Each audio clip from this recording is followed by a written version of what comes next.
Hello everyone, welcome to another video on the channel and welcome to something just a little bit different. In this video we're going to pick a random race. We're going to sort of take a look at all the contact penalties, 13 of them in this case, do a little review on each and we'll see how many of those penalties were justified. Now the GT Sport penalty system is never very far away from the lips of the GT Sport player community player base, and at the moment a lot of people are not happy with it at all. Now there's no two doubts about it, it's pretty harsh, there's no two doubts about it, there's some unjustified penalties going out there, but I think a lot of people base their opinion on anecdotal evidence. Of course you get a bad penalty, it makes you feel pretty negative about it, but I don't think that's the best way to really judge anything.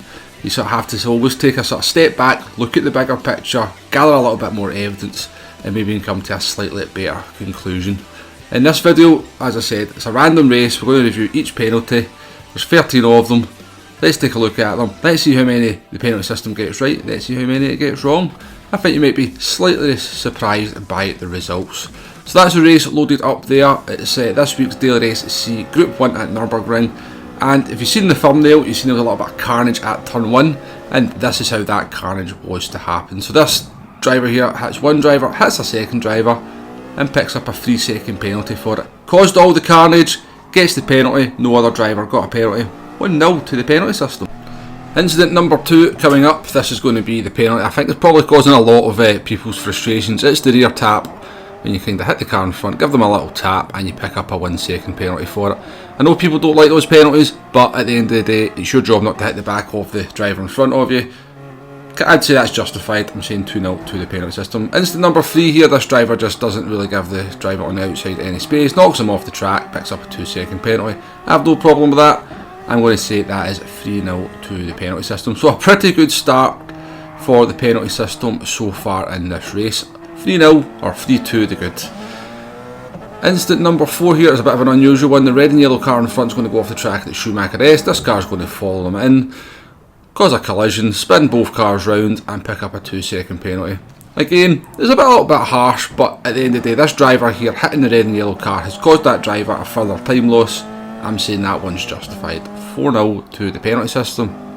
And it's going to be 5 to the good for the penalty system. This driver taps this driver in the rear, knocks him off the track, makes the overtake, picks up a 2-second penalty. A little bit harsh, again it's your job not to hit the driver in front of you.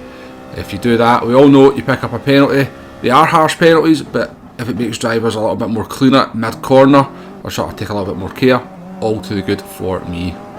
So let's move on to a penalty that is extremely dodgy.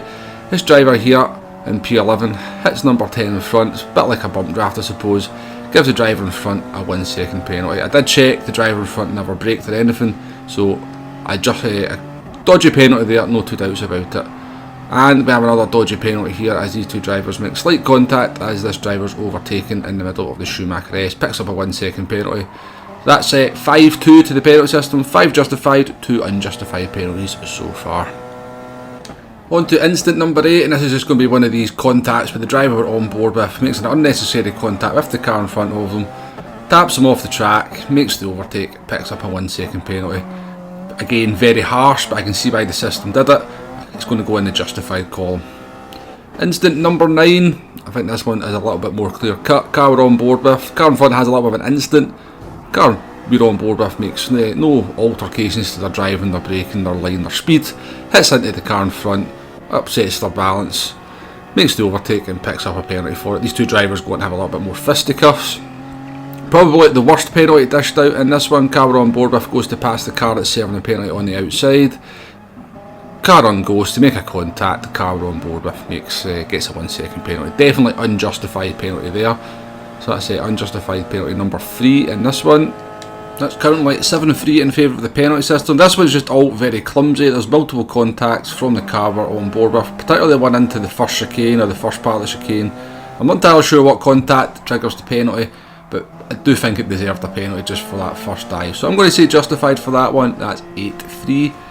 And in this one we're back on the red and yellow car. I did see this one earlier on. It's just going to miss their braking point into the chicane. Doesn't try to take any avoidant action. Doesn't seem to have a whole lot of effect on the Greek driver in front either.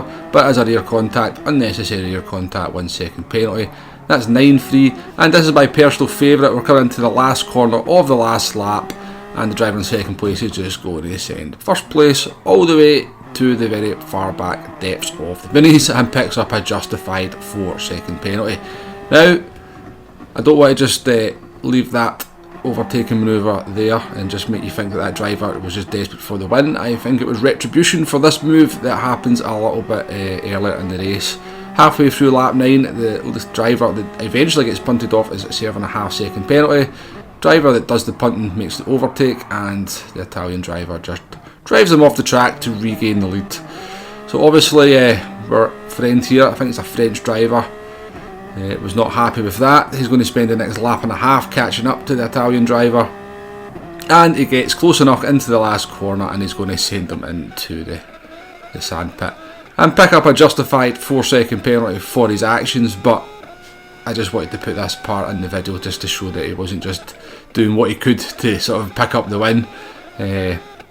I think it was just a revenge punt for what had happened earlier in the race. These two drivers battled for the lead the entirety of the race. The Italian driver did make quite a few questionable moves, it must be said. So all in all, not too bad a showing for the penalty system in this race. Around about a 75% pass mark, based on my opinions anyway. I did check out a few other races after putting this video together. It's generally what I was finding, that it was getting round about the same kind of rate of penalties right over wrong as it did in this race. So I just want to try and dispel this myth that's going around about out there that the penalty system never gets it right, or it's getting it wrong more often than not. That's definitely not my experience when I kind of go back and sort of review these races, or review a random race, or review my race and look at the penalties. Now that's not to say that it's not getting stuff wrong. I know it's getting stuff wrong. I've featured wrong penalties on here. I've featured penalties that was getting wrong on one of my other penalty videos as well.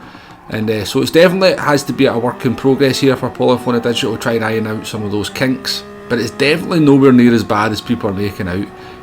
Let's be honest, people never highlight when something is doing a good job. They only ever highlight the bad. It's, somebody gets a bus 10 times in a row and it's on time. They never sort of tell you that bus was on time 10 times in a row. They'll just tell you about that one time it wasn't on time.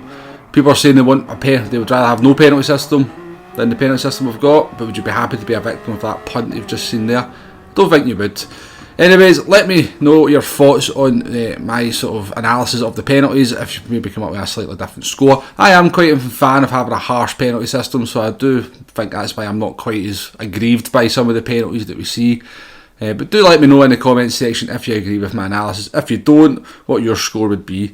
I'm always interested and quite happy to engage in comments on my videos. Anyway, thank you very much for watching. Please hit that like button, please hit that subscribe button if you like what we're doing with the channel. I do like to try and do some videos that are a little bit different like this one. And this might be a kind of feature video, something I'll maybe do once a week.